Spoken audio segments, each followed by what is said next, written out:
Banyak tempat nak api lagi kan.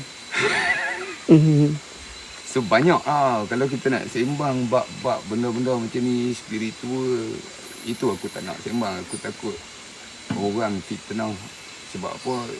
Setiap orang dia ada opinion dia sendiri. So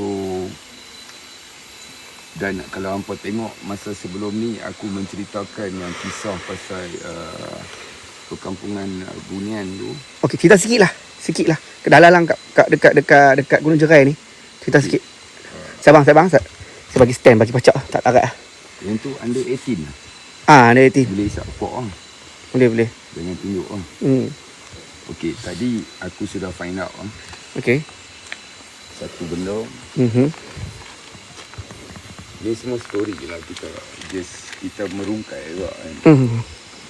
Apa beza dia Gunung Jerai dengan Gunung Ledang? Okay. Macam Gunung Ledang tak sampai lagi. Tahu, saya daripada kecil. Saya punya teringin, abang saya dah terlepas, saya tak terlepas. Ang kena api kan.